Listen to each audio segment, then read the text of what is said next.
Welcome to the first session in the module on mentoring skills. So what is mentoring? How does it fit in with other ways of developing people in organisations? That's what we're going to explore in this session on what is mentoring. The objectives of this session are that you'll be able to assess the difference between mentoring and other forms of help, explain the relationship between styles of helping, and evaluate different definitions of mentoring. We're going to start off with thinking about the differences between mentoring and other styles of helping. So for this exercise, write down what you think is the difference between mentoring and coaching. I wonder what answers you came up with.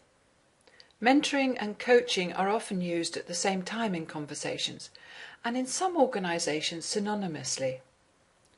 For the sake of this learning module, identifying the difference is quite important. Coaching is a method of improving performance by asking powerful questions and is usually focused on particular issues that the person may have or on particular goals that they may want to achieve. Mentoring is broader than that because it may include many other ways of supporting another person and helping them to learn, such as opening doors for the person, that is, introducing them to influential people that the mentor may know. Now for this exercise, write down what you think is the difference between mentoring and training. Training is commonly defined as the acquisition of skills, knowledge and attitude, and is normally led by a trainer. It's the trainer that will set the objectives for the learning and can be much more of a one-way process than mentoring. It is about the trainer imparting knowledge. That's not to say that a mentor would not impart knowledge. Sometimes they will, where that's the best way to support their client. And certainly mentoring is about learning. And it's about learning for all involved. But the main difference between mentoring and training is that with mentoring, sometimes other ways of support will be used, and the support agenda is directed by the client. For this exercise, write down what you think is the difference between mentoring and advising. If you consult an advisor, they will ask questions to find out what it is that you want help with, and then give you recommendations and advice based on their own learning, knowledge and experience. A mentor may well do that occasionally and may also ask questions to help structure the client's own thinking so that they can find their own answers to things. So once again, mentoring has a broader remit. So having considered all of that, for this exercise, write down your own definition of mentoring. Here is one definition from how-to books. It says, mentoring is about one person helping another to achieve something. More specifically, something that's important to them.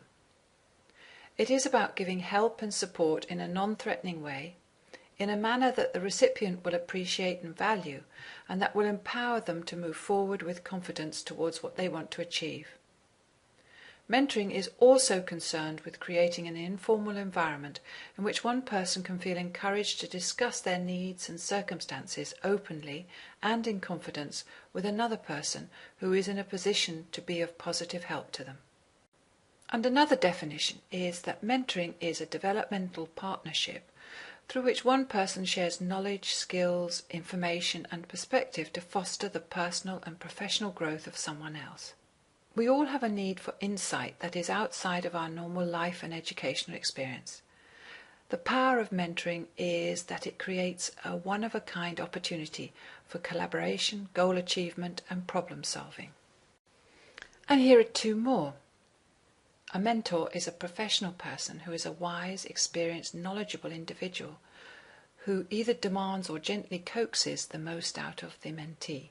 And that mentoring is offline help from a person to another in making significant transitions in knowledge, work or thinking. Offline meaning in this case that the mentor is not the client's line manager. Clutterbuck suggests that there are two dimensions to helping. The first one is about who takes control, or as he puts it, who is in charge. Is it the mentor or the client that takes responsibility for what's covered, the time and the place, and what objectives are to be achieved? If it's a mentor, then it's a directive relationship. And if it's the client, then it's a non-directive relationship. The latter is where the mentor helps the client set their own agenda and find their own solutions and ways forward. Research is finding that the non-directive approach appears to be more successful when the outcome is a personal development for the client, and that the directive approach is used more when the mentor has solely a sponsorship role. For this exercise, write down how these definitions compare with your own, and please adjust your own definition if you want to make one that is more meaningful for you.